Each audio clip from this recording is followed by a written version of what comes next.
This podcast is sponsored by nobody. Hey dudes, welcome to Splat from the Past, the only 80s themed horror sci-fi show where things can get totally radical. Now today I will be celebrating the 30th anniversary with A League of Their Own. I will be talking to my fourth guest from that movie, Blaire Baron.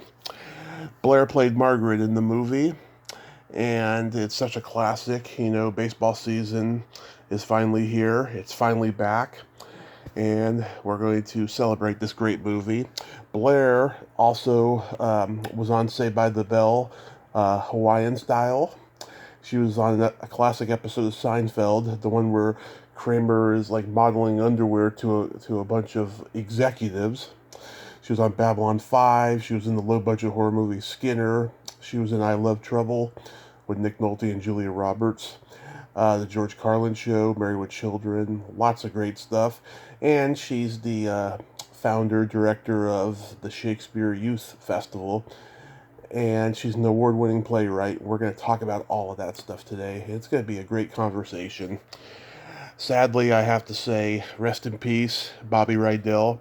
I was honored to interview him last year on March 22nd, 2021. He was a great man, great pioneer of early rock and roll and pop music. When he and I talked, his book had been out a little while and he was over everything, but we had a great talk and we had some laughs there too. We did our Gilbert Gottfried impressions at the end. So I cherish that conversation. Rest in peace, Bobby Rydell. It's a great loss to the industry. I hope your family is staying strong. So yeah, here is my interview with Blaire Baron.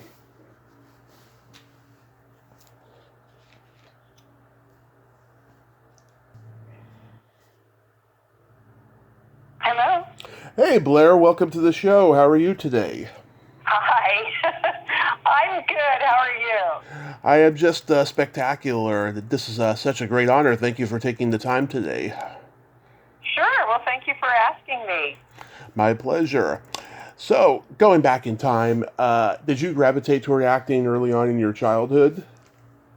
I absolutely did. I started at 15.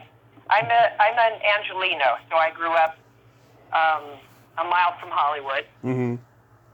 And I went to an all-girls school, and they had a terrible theater department. It was just focused on musicals. Yeah. And madrigals and chorus, and so I hopped over to Loyola High School, which was the boys' school, and they needed girls, and they were auditioning for West Side Story, and I got into that, and I never looked back. Wow.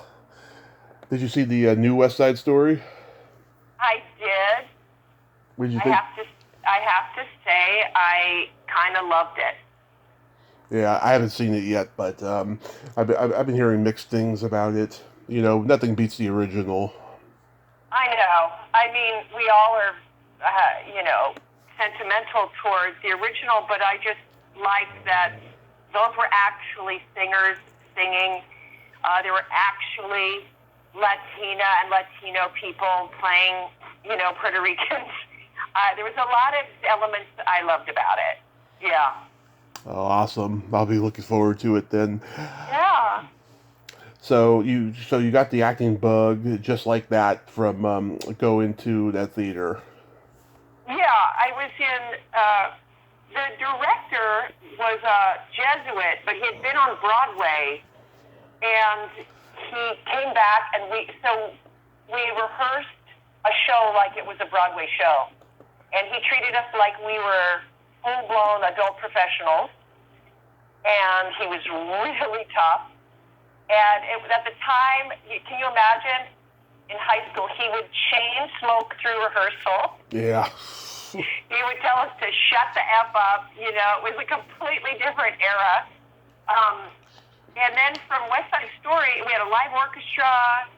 It was incredible. And then from there, they asked me to do a play called A Streetcar Named Desire. And I had no idea what that was.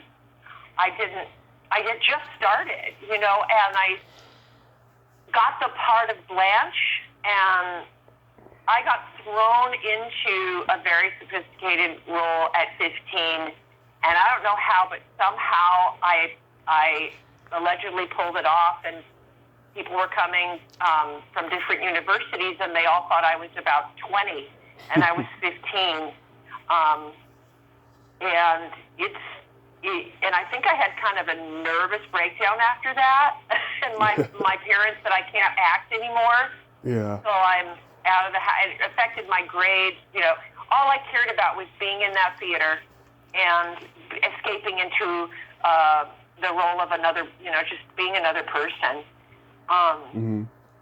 Yeah, so it took an emotional toll, but it definitely kind of solidified my journey with acting and theater. Did you go to college and further your acting studying? I did. I got waylaid and sidetracked through a traumatic experience. I was adopted at birth, and I found out late in my childhood. I was 14, found out late, and I became obsessed with finding my birth parents. And so I did find my birth mother when I was 17, and I was on my way to college, graduated early from Marlboro School for Groove.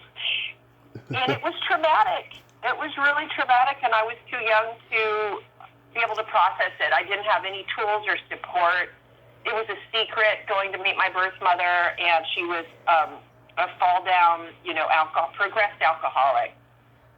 Wow. And what happened was what should have been my goal, which was I was going to go to London and study at a Royal Academy, and what should have been that turned into this side journey of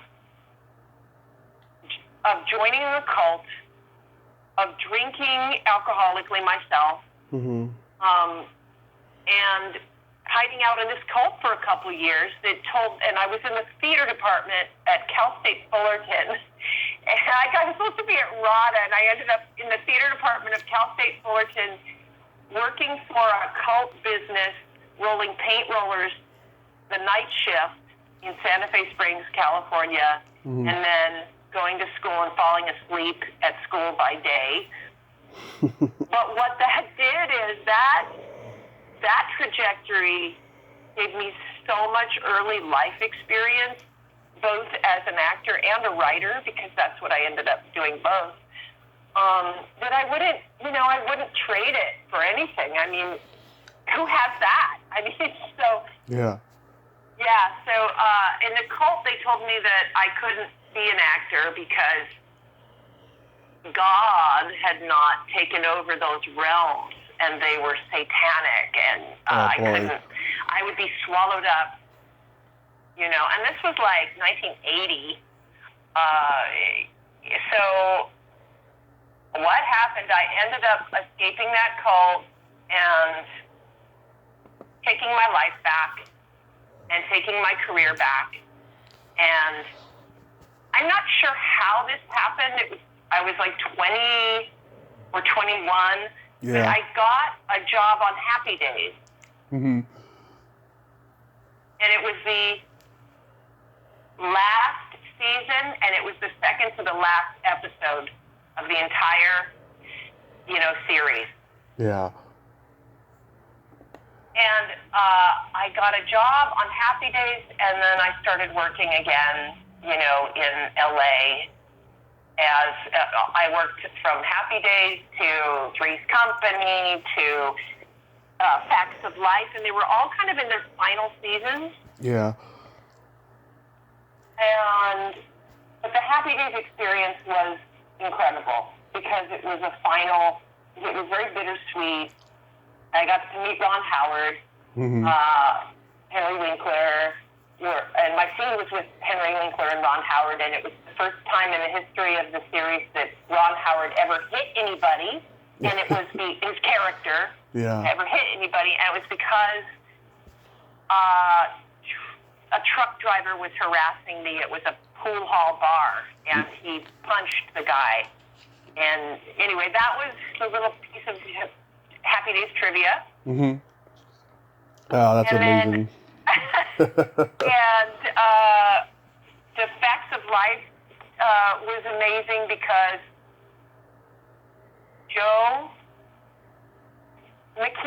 Nancy McKeon played Joe. Nancy McKeon, yeah. And she was dating Michael J. Fox at the time. Mm-hmm. And we filmed that, and then Happy Days had a cast party, and I was invited, and I remember I invited Nancy McKeon to the party, and she asked if she could bring her boyfriend, and they were my guests, and I didn't know who Michael J. Fox was. I don't remember if he was already on Family Matters or not, but Family Ties. No, Family Ties, thanks.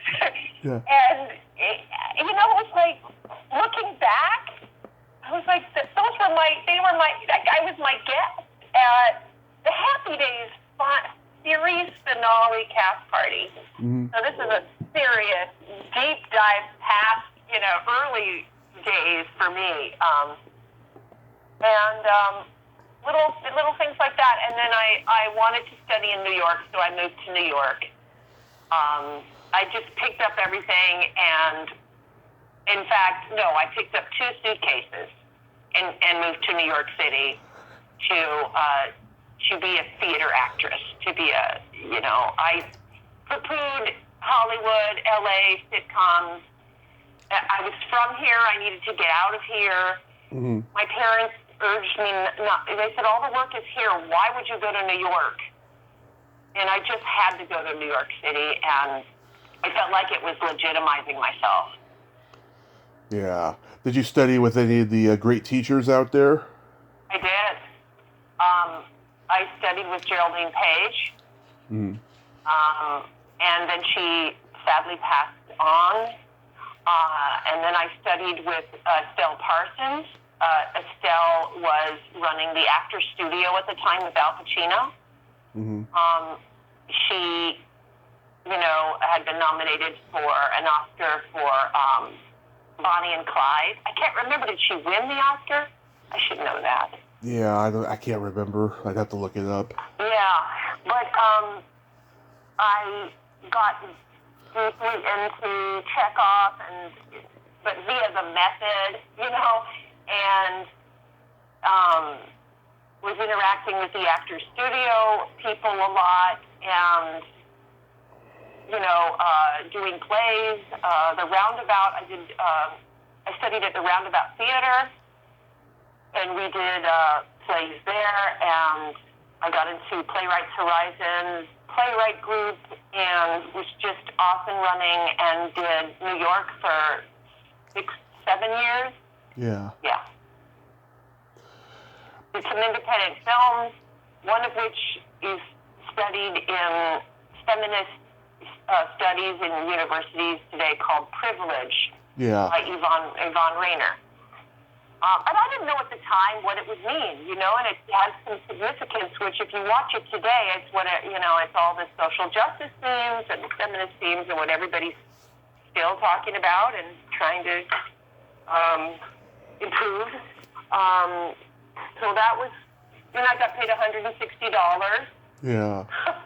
And then soap operas were going strong, and I had a recurring role on The Guiding Light. And I met Elizabeth Dennehy, who was on Guiding Light, and I know her to this day. She's a Shakespeare teacher like I am. Nice. So, So, in New York, feel free to jump in. I'll just go on and just want to ask a question. Did any of your classmates in New York go on to become successful? My classmate in New York, Adrienne Shelley, was one of them, and her story is really sad. She studied at the Roundabout and went on to make these Hal Hartley movies, and then wrote Waitress. Waitress. and then she was murdered. Oh my God. There's a documentary out about Adrian right now. Brought it all back. But but my first scene partner. I forgot this piece. Before I moved to New York, I studied here in LA with Daryl Hickman. Oh.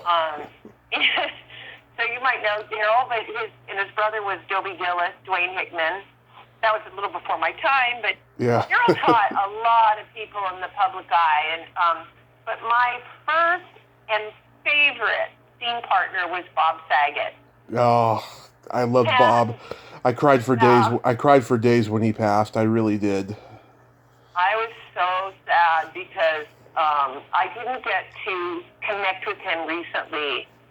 And I wished I had, because Bob is the type of person that, he's so accessible. He makes you feel like the most important person in the room. He's so real and down to earth, and we worked so hard for a year on these Christopher Durang plays, and I just loved being around him. He made me laugh all the time, and he introduced me to the Comedy Store. He would bring me with his wife then Sherry. We'd go to the Comedy Store, and I got introduced to all the famous comedians now, Howie Mandel and Robin Williams, Mark Maron, just everybody. Yeah. Oh God, that's amazing. Yeah, I was just crying for days. I mean, I just loved the guy, and I even got to interact with him on Twitter a couple times. I saw him live about 5 years ago, and he wasn't doing a meet and greet during this particular performance. I was so crushed, but. Yeah, I mean, he was great. Yeah. I wished I had reached out lately, because it was years ago. And then what happened is, when I moved to New York, I ran into him on the street, and he was leaving CBS, and he was hosting the morning show or whatever that it's called on CBS, unless it was ABC. Who knows if those details are fuzzy, but. We caught up, and then he told me about his wife's birth struggle with one of their daughters. She almost died, and it was like back to old times.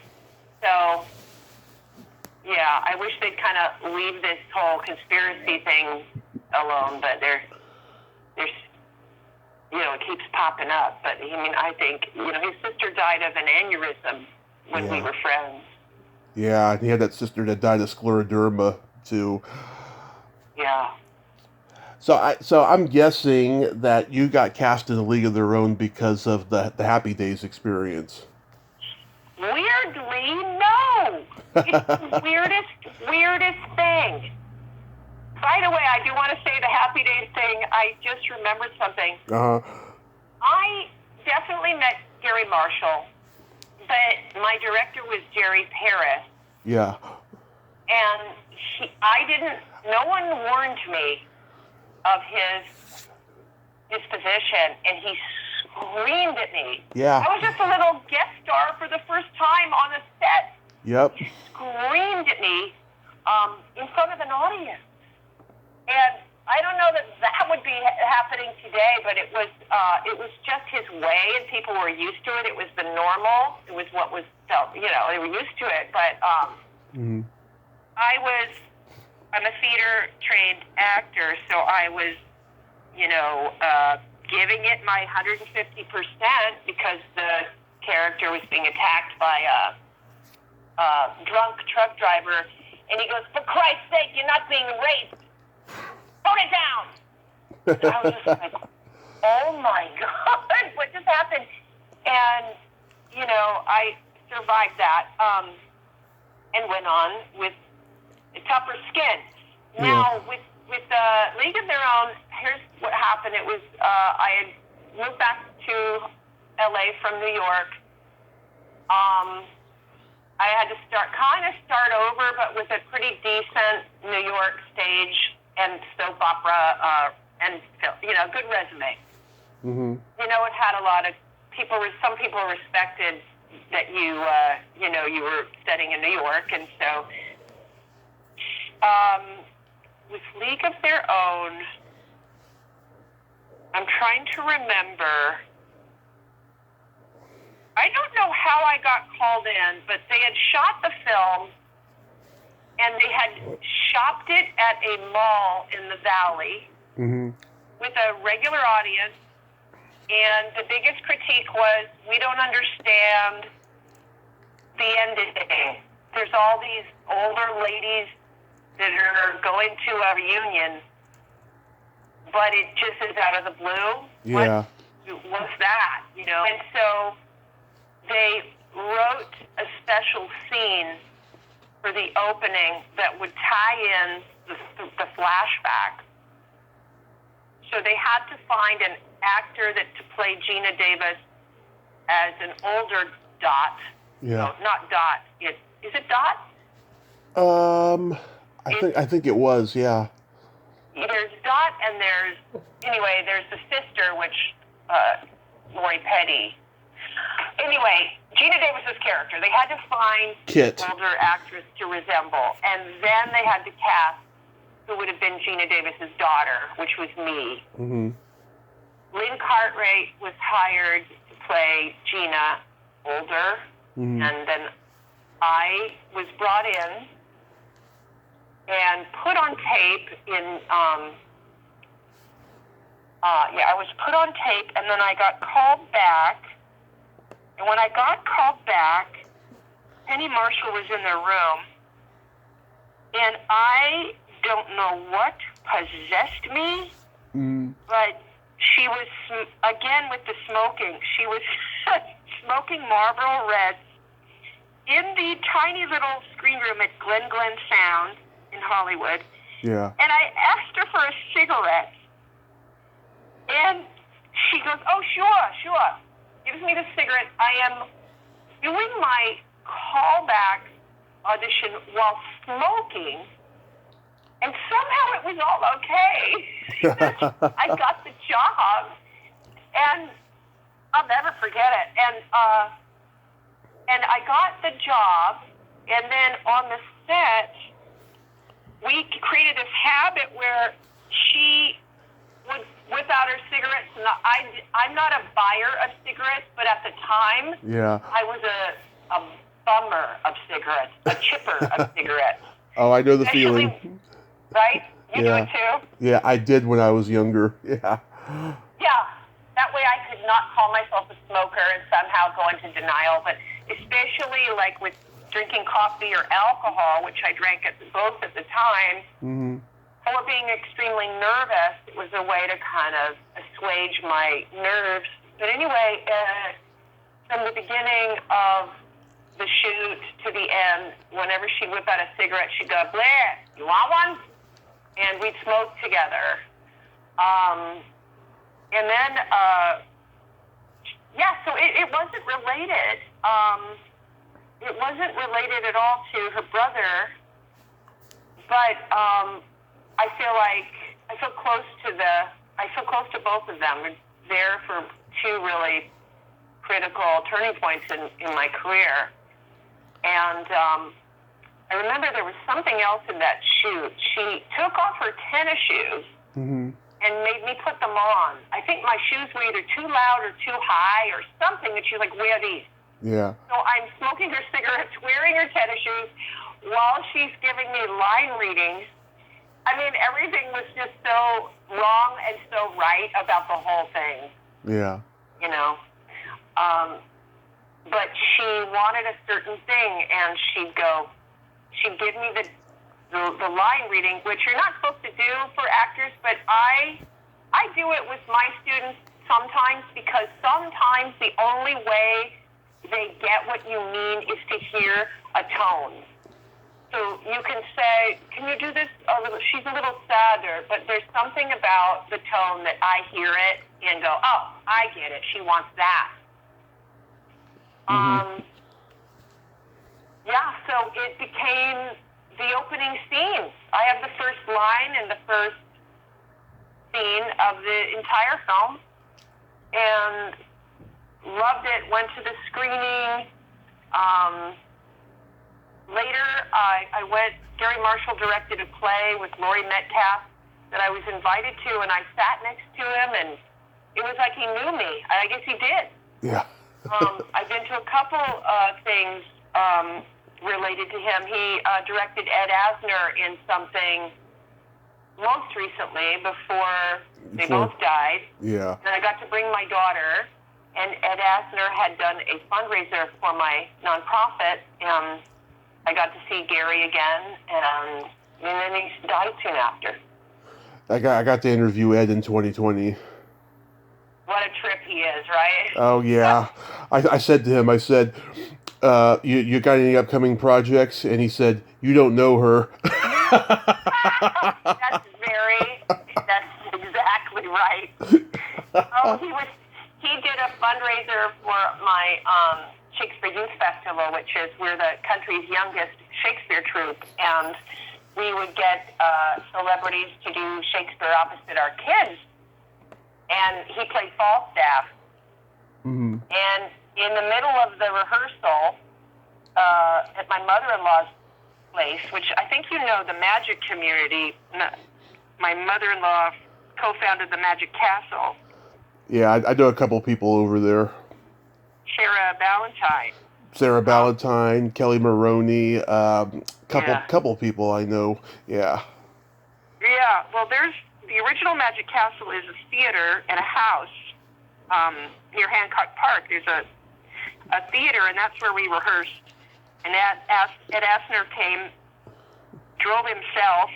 Mm-hmm. It was like 104 that day. It was so hot. He was sweating. He goes, "What the hell am I doing here?" And then he's rehearsing with all these little kids, and he goes, "How the hell do they know what they're talking about?" And I go, "Actually, Ed, they do. I think it's you that you're not sure what you're." He goes, "I don't know what I'm talking about." And it was, oh man, it was a trip. But he showed up for that fundraiser, and the audience loved it, and the kids loved it, and the parents loved it. And that's the thing about him, is he showed up no matter what. He said yes to everything. Yeah. And it's pretty admirable. He had about 10 projects pending when he died. Yeah. Yeah, he never stopped working. Never. Yep. Yeah.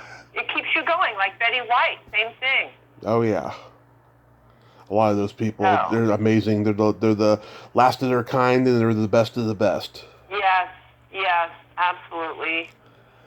So overall, how was working with Penny Marshall? I love her. I absolutely loved it.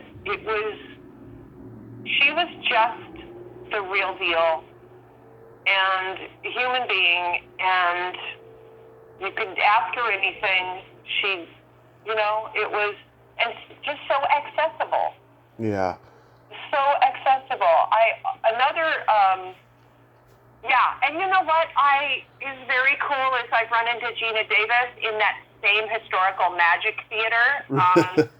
We put on little follies, variety arts shows in that theater, and she came out, and I said, I'm connected to you for life. I'm your long lost daughter, who's like, only I don't know how many years younger, but I'm not that much. I'm younger than her, but not that much. But she's amazing too. She does a lot for women, and she just did a documentary on Hollywood. It did a lot for women, and it was a good group. I've run into, and I'm friends with Ann Cusack, who was in League, and we didn't know each other before COVID, and we were in a little tiny little political women's group on Zoom, and she just came to see our kids do Much Ado About Nothing. She just came to support, and so there's just different branches of that film that have created unique relationships. Yeah, I almost interviewed Anne, but without even knowing it. I got an interview with Tracy Reiner, oh my God. Penny's daughter. Yeah, this was in 2017 when I was first starting, and so we had a day set up. Anne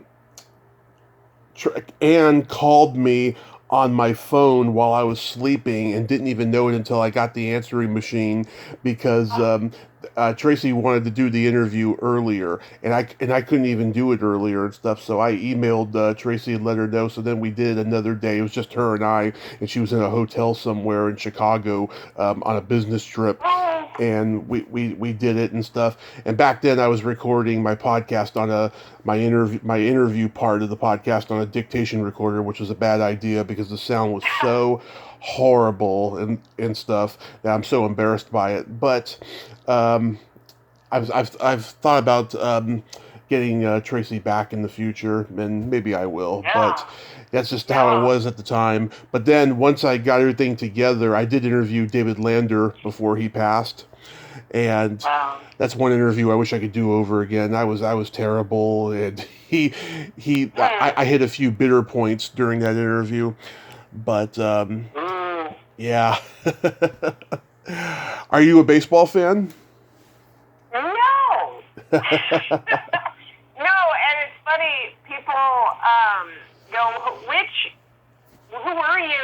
Which of the baseball women? I said, I had nothing to do with that.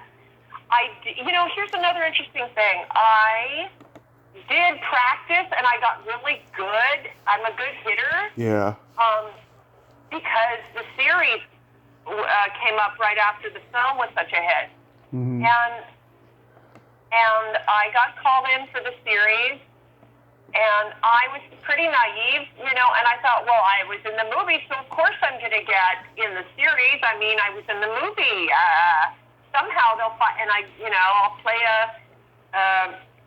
I'll be a player, and I got good at it. I practiced in Plumber Park every afternoon, and the casting director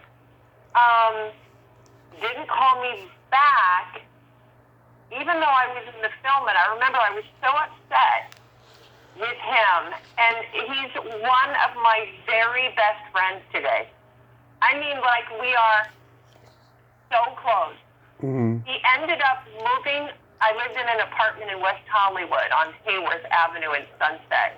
He ended up moving upstairs, and I went, wait, you're the League of Their Own guy, and we just started laughing, and that was 20-some years ago. Mm-hmm. Greg Orson, and we are, like, we're as close as can be, and now apparently there's another League of Their Own there's another League of Their Own coming out. Oh, I did not know that. Yeah, I mean, Tracy has been trying to keep the women's baseball league going, and she's succeeded wonderfully, I think. Yeah. Yeah, I saw Lori Petty at a horror convention about 6 years ago. I didn't go over and say nothing though, because she was charging a ton of money for an autograph. But she looked like she looked like she was from another planet by that point. Yeah. I mean, she's always been out of this world in general, but I know. Yeah. I know. I met her at a fitting, at my costume fitting, Mm-hmm. and full of surprises. Yeah. Yeah. You're a horror fan. Are you a sci-fi fan? Horror, sci-fi, yeah. That's those were the two themes of this podcast when I first started. Okay, so what's funny is I can't remember if I did Babylon 5 before or after League of Their Own. Feels like it was. Mm-hmm. It was right on the cusp. They were like on the cusp or something. But right. I did the first Babylon 5, the pilot. Yeah, and Patricia Tallman was in that episode. I've interviewed her. Great lady. Yeah, we had the same agent. Oh, no. I'm thinking no. Tamlin Tamita and I had the same agent. Mm-hmm. And Tamlin Tamita and I were not asked back for the series, but we went on to do blockbuster films. She did Joy Luck Club. Yeah. I did League of Their Own, and I thought, well, that's interesting. Yeah. I got a film career out of a short. Well, I did more TV than I did films, but it did help me a lot. Like from there, a casting director saw me in League of Their Own and called me in for a film called I Love Trouble. Oh yeah. And everyone expected that to be a huge hit. So I thought, see, and then it was probably the Julia Roberts' biggest flop, probably Myers Shire's biggest flop. Yeah, they hated each other, Julia Roberts and Nick Nolte. Oh, I was there. Yeah. Trust me. How did you? I was right in the. I was in the middle of that because they had me do pre-read. They had me do readings. Yeah. For finally, they cast David Paymer. They had me do readings for the third lead, fourth lead, because for some reason Julia didn't do him. So the casting people said, "Would you come do the reading? And you're going to be meeting Nick Nolte, and you're going to be playing Julia Roberts' role, and we're going to screen test David Paymer and a few others." And I got very close with Nancy Myers and with Nick Nolte, and who was so lovely and just protective. It was a great guy. Yeah. But yeah, it was very tense on the set. I don't know if you want. I don't know how far you want me to go into that. No, it's okay. I've been made aware of the whole tension between the two. Just from IMDb alone, that they just absolutely hated each other. Well, I'll say he never said a bad thing, but his driver did, and it was just a little weird. Wisconsin was very welcoming to having celebrities in the Wisconsin Dells, was a big thing. Mm-hmm. But at the time, I guess her team had instructed the crew not to look her in the eye, and oh God, there was just Secret Service level security, and not, and whereas Nick would talk to anybody, and so it wasn't just Nick. I think that was the vibe of her team, and it wasn't a helpful fit, Yeah. Yeah. That's sad. I know. I remember when you were on Saved by the Bell Hawaiian Style. Oh my goodness. I saw every episode 100 times when I was a kid of Saved by the Bell. And oh my goodness. I love that show. Yeah. How was that experience? Now, what, how do you want me to, here's why it was a great experience. Okay. We filmed it across the highway from where my grandmother lived in Laguna Beach. Mm-hmm. So I stayed with my grandmother, and I walked to the set, and I was born in Laguna Beach, and my grandmother was getting old at the time, and I had such a special, time with her, and she wanted me to be it. She was like the one supporter of my career, and she had tried to be an actor. It was back in the 30s and 40s, and she was so proud, and I got to walk to the beach where we filmed some of our scenes, and then we moved into the Ben Brown, was a very cool hotel. It was like a tropical hotel, but it was still in Laguna. Dean Jones was in it. Yeah. It was amazing. The kids were great. Mr. Belding was problematic. Really? That's all Mr. Belding was problematic. Yeah. I'd never heard that about him. He seems like, what you see on screen is what you get. Not exactly. It it was problematic. They put me in a trailer next to his, which you could, if you wanted to, you could open I don't know the word of this thing. It's like a sliding door. Uh-huh. And he opened our sliding door, and he wouldn't close it. Oh. And I was like, do I know you? I mean, what's the deal? Could you? And he just wanted to talk, and then he'd go, whoa, if my wife finds out about this. And I'm like, well, so would you please close this? It was like weird and dorky and pre-Me Too, but nothing like sordid, just bizarre. Yeah. And,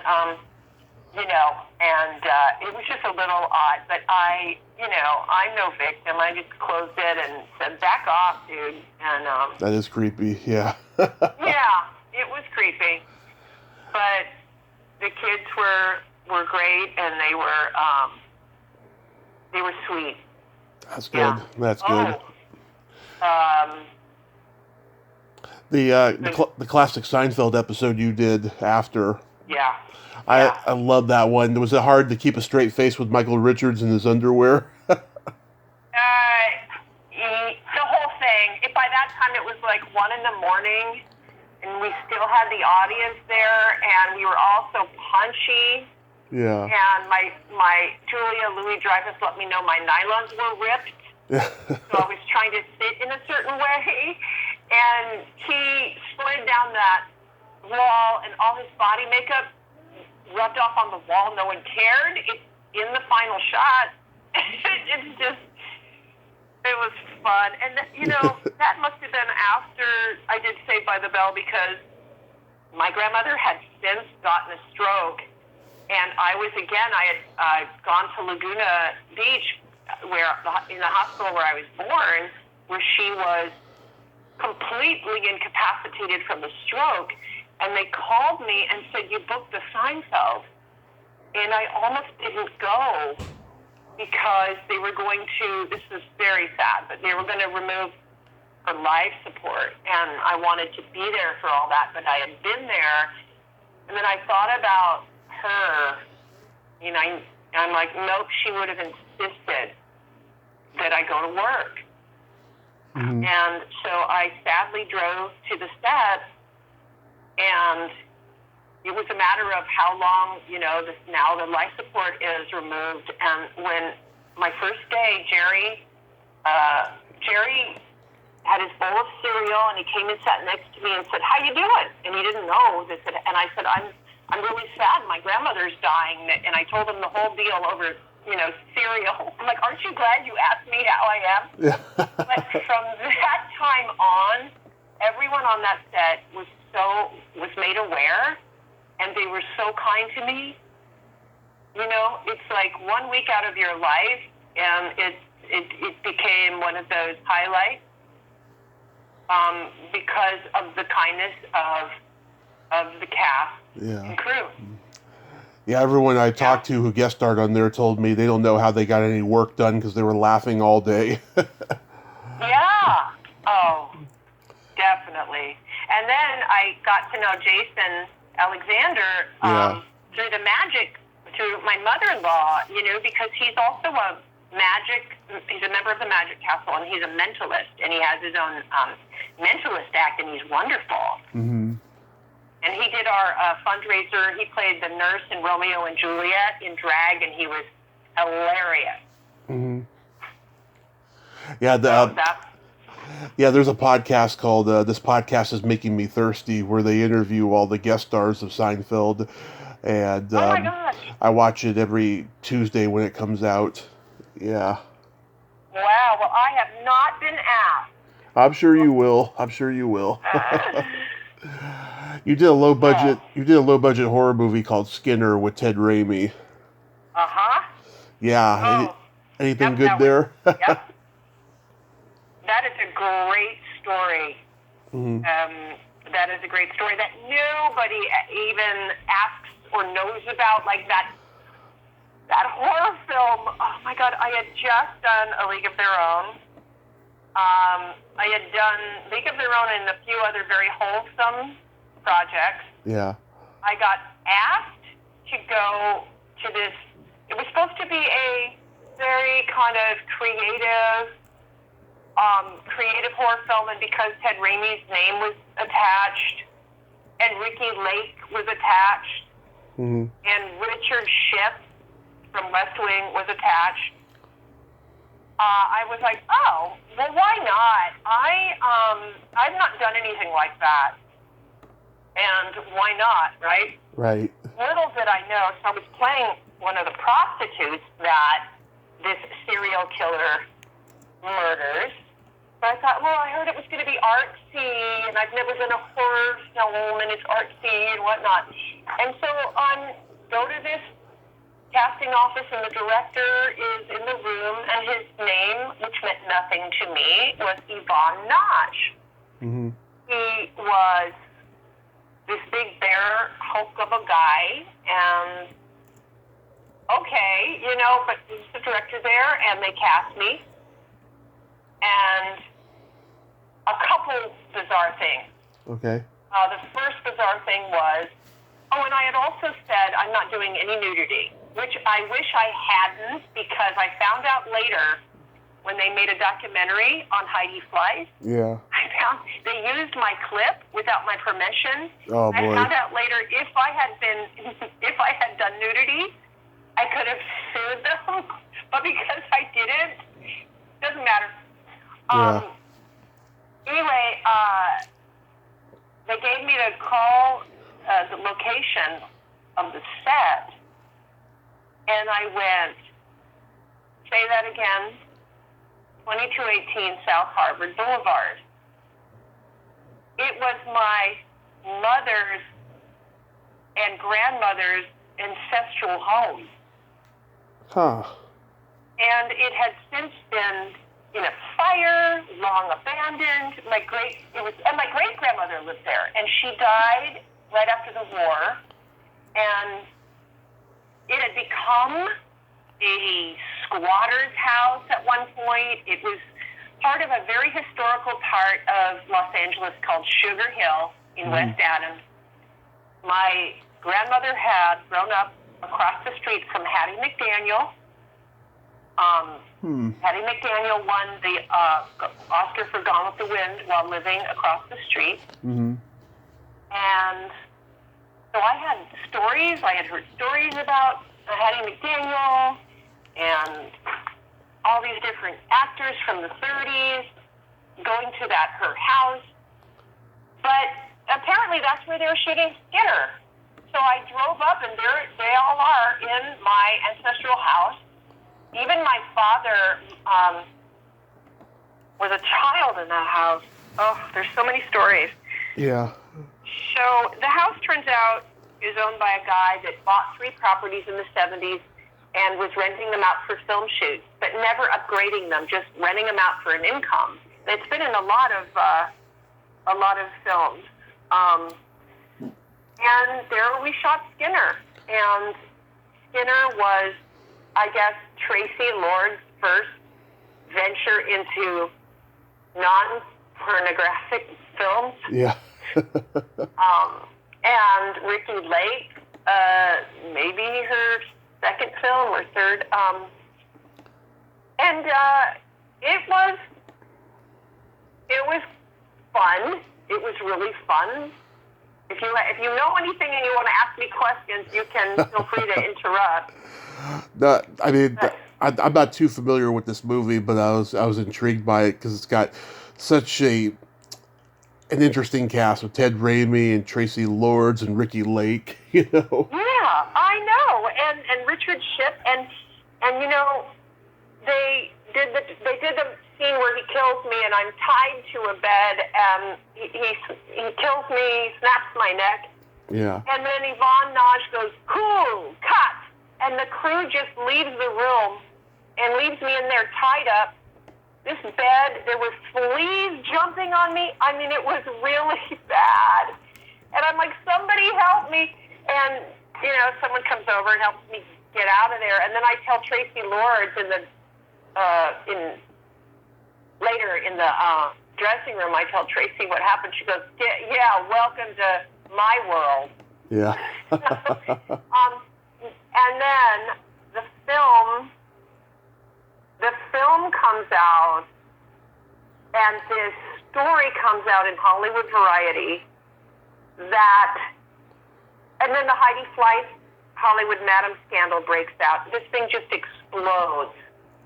And I start getting phone calls, and it's because the director, Yvonne Naj, is being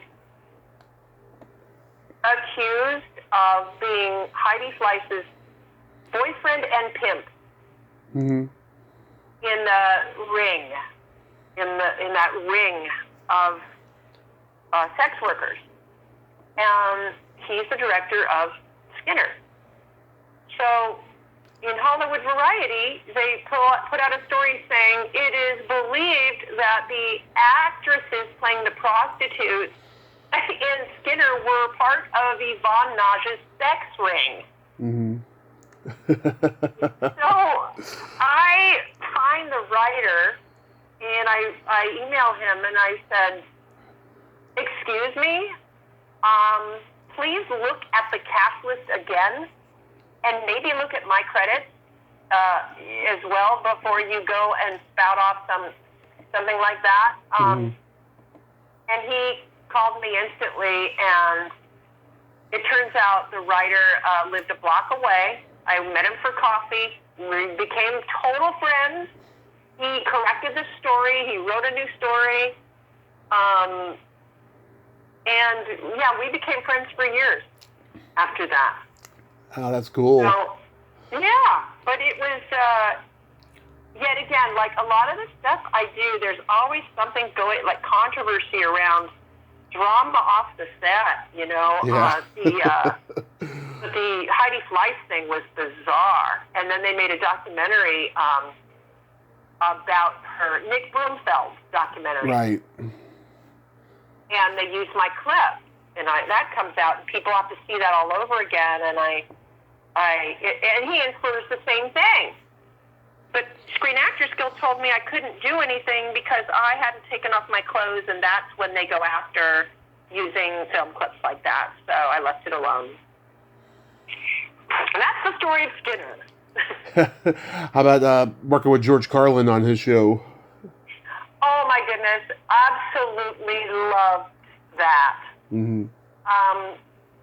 I didn't come to appreciate his sensibility until later. Right. And oh my gosh, and the idea that I got to be in that little fake cab with him and hang out with him.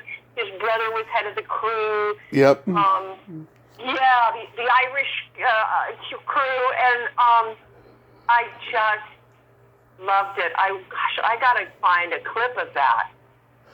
Some of these, yeah, and that was a short-lived series, but it was great. I did a radio show with his brother back in 2015, and he was very appreciative that I loved his brother's work, and he was so funny, just like his brother. Yeah, was it Patrick? It was Patrick, yeah. Oh, my memory! I'm getting to be where my long-term memory is so spot on, and I can't remember what I had for breakfast. Oh my gosh, yeah, that was really fun. And then you were in one of the last episodes of Married with Children.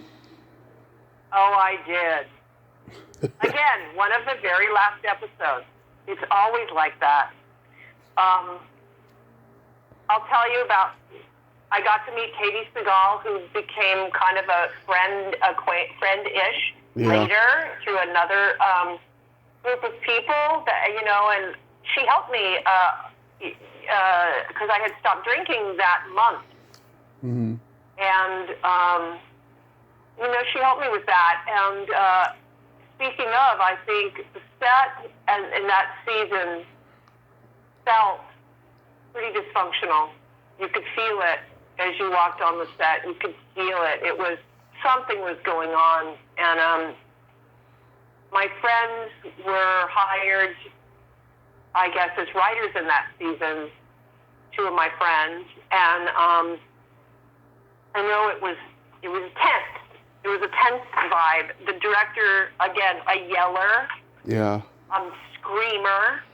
And I I had Jerry Paris yell at me, so I'm not going to take anybody after that personal, because at least it was Jerry Paris. So I didn't, but it was so hard to understand what he wanted, when he wanted it, because he would change his mind, and I noticed this dysfunction created this kind of vibe where, like, Christina Applegate she'd be the hero, like she would step up to the guest stars, she would help them, he would let us know, hey, don't take this personal, please, don't take it personal, you're doing great.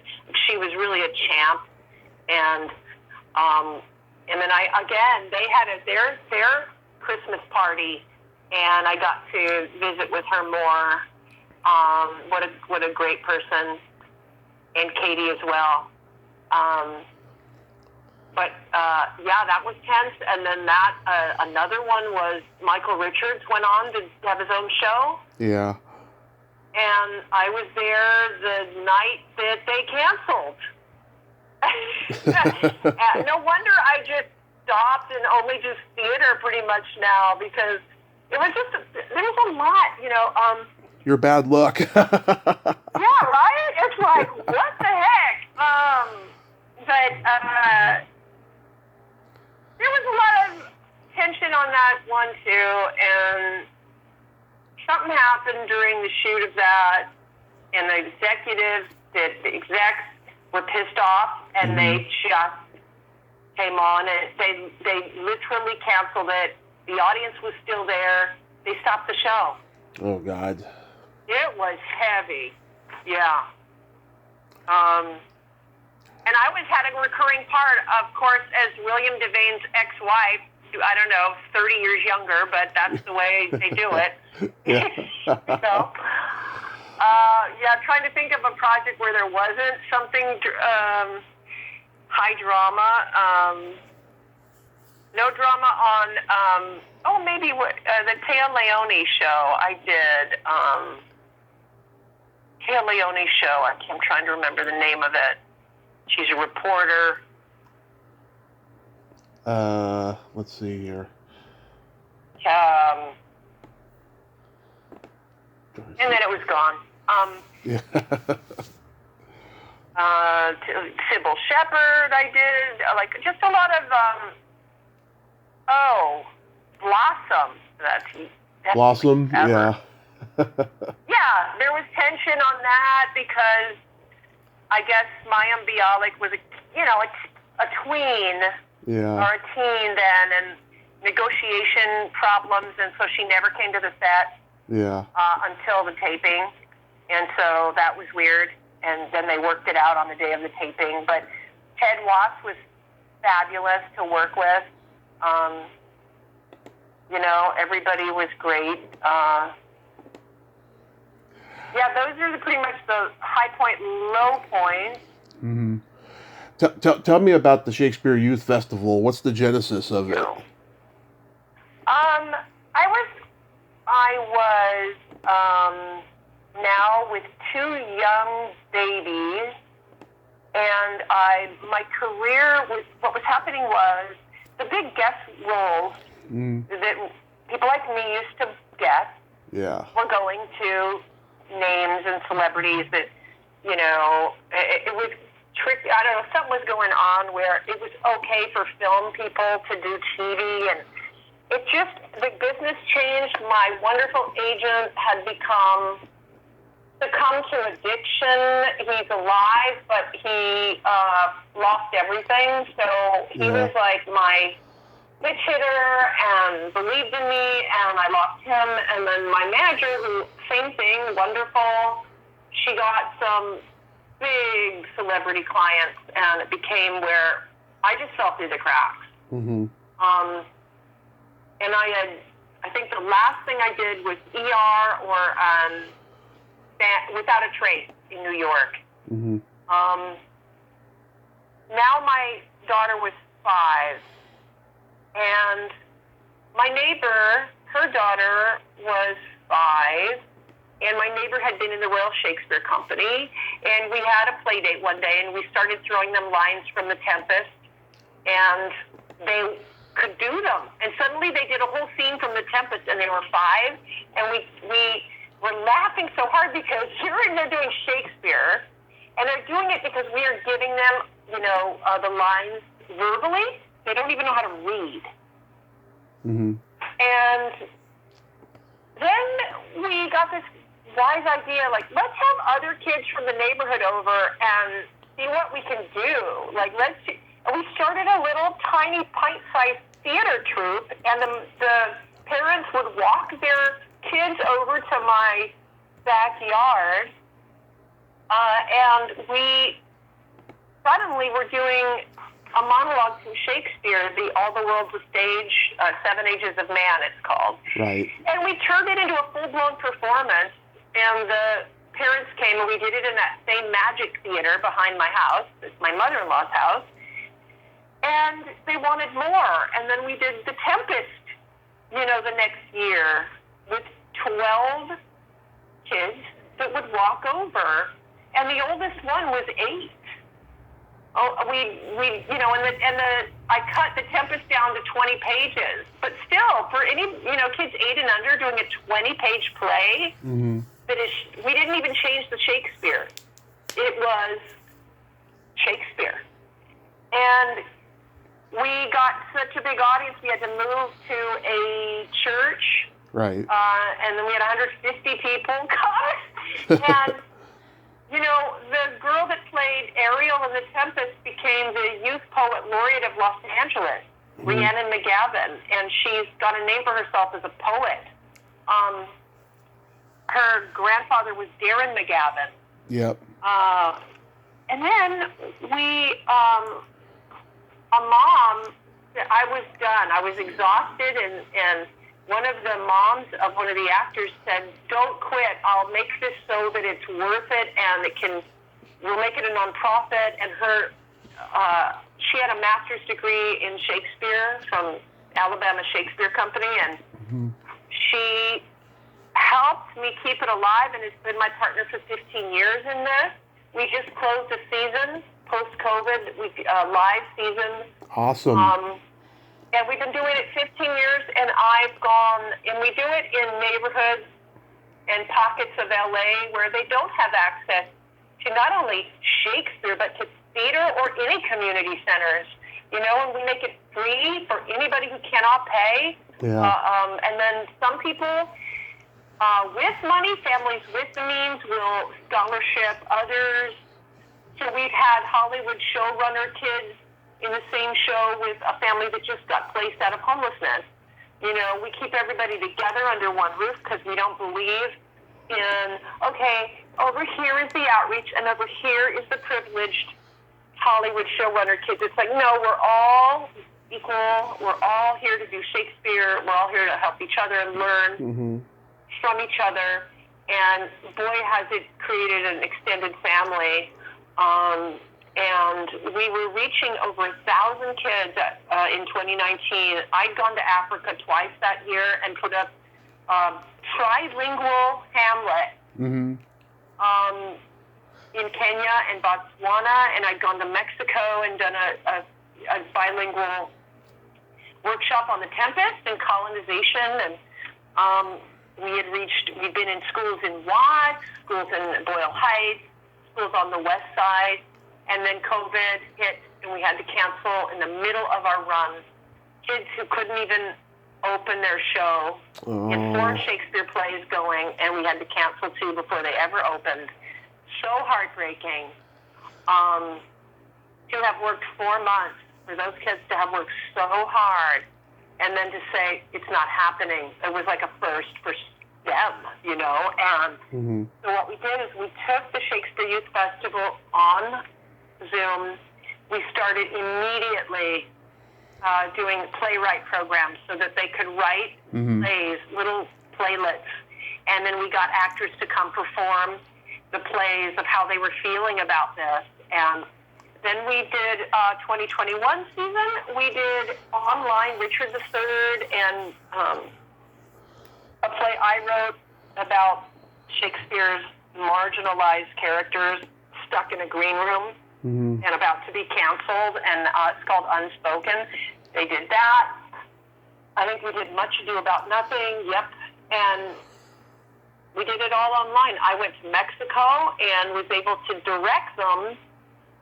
Some had moved away from LA and were able to participate as a character, and that was a first. That like, we can still stay in touch. Mm-hmm.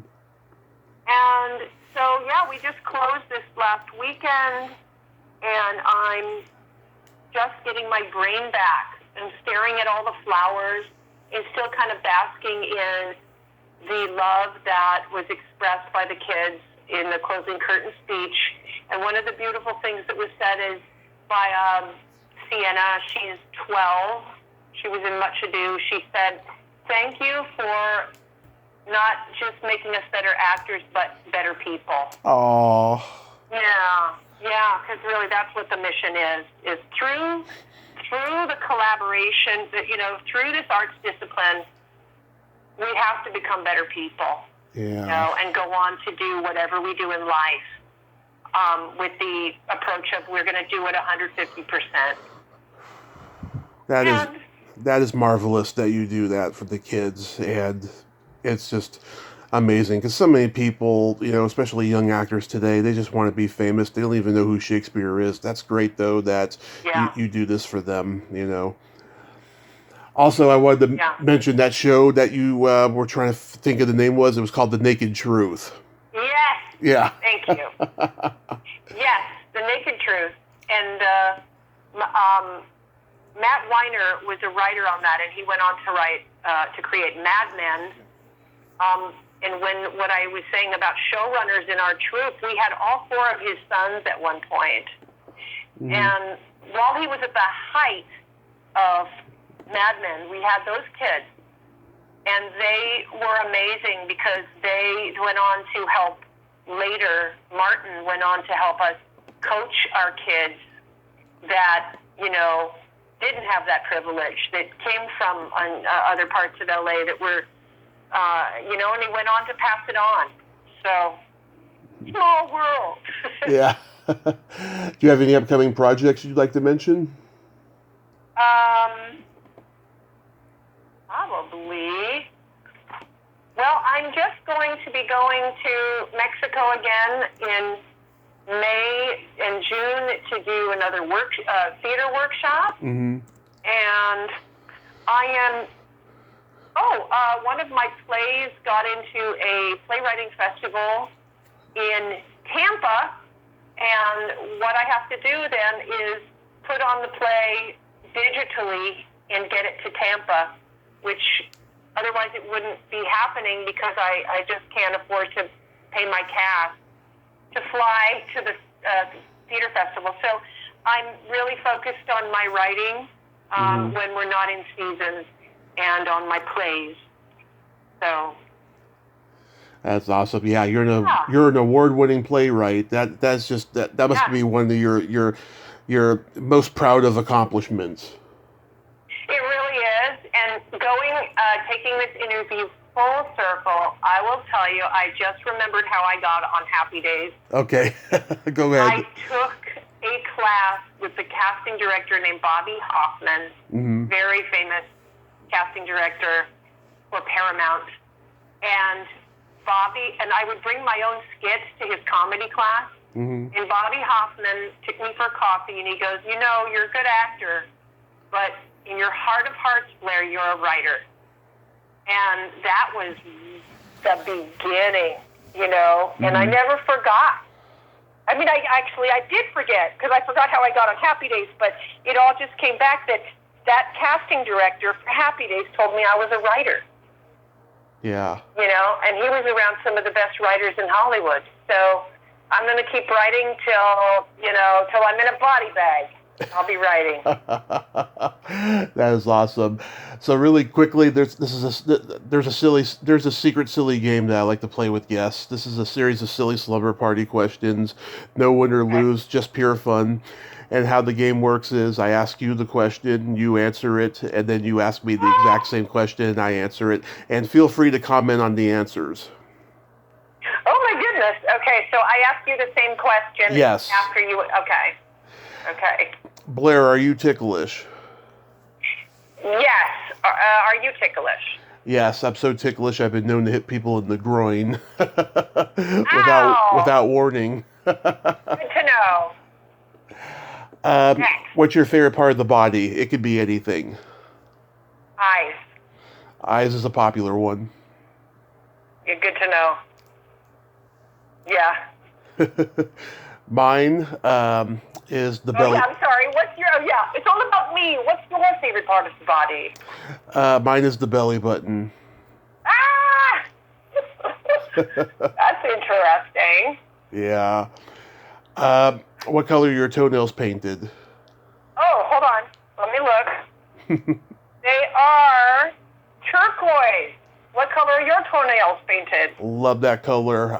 Right now they're not painted, but last time they were purple with sparkles, and I gotta paint them soon because it's spring now. Love it. For Easter, yeah. Yeah. What would you say is your best personality trait? Sense of humor. Yeah. And what is your best personality trait? I have empathy and I have no filter. Oh, I like that. I want to take that as well. Yeah. I like no filter as a best. That's pretty cool. Yeah. And then my favorite question, is there a stinky smell that just makes you gag? Yeah, that sometimes comes up from the garbage disposal. I don't know what it is. Maybe rotting vegetables. Oh yeah, I hear that one a lot. Ugh. Or eggs. Yeah. What's your... I'm scared to ask. What's sticky smell that makes you gag? For some reason, a lot of women are afraid to ask, but no, it's just, farts or feet. Ew, yeah, that too. That definitely. Yeah. Especially other people's. Yeah. Other people's. Oh, yeah. It's the worst.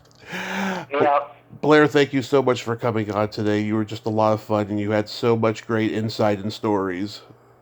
Hey, thank you for asking me. I really, really enjoyed it. My pleasure. And I just love what you're doing with that Shakespeare Festival for the kids. And yes, I hope your next project goes very well for you and that you have a happy Easter. Thank you. You too. And if anyone is interested in how they can be a part of it, we are ShakespeareYouthFestival.com, and we're on social media as Shakes Youth. Beautiful. You have yourself a great day, and please be safe. Okay, you too. Take care. Okay, bye-bye. Bye. Well, there you have it. Blaire Baron. Ain't she a sweetheart? Oh my God, what great stories there, huh? And she's just blessed. She's had all these weird domino effects and, spiritual stuff, That Skinner story, wow, that was bone-curdling. I mean, to be in a situation like that, but it's awesome. I loved it. Well, until next time, this is Tommy Throwback Kovac saying, there's no shame in living in the past because the present sucks. Later, dudes.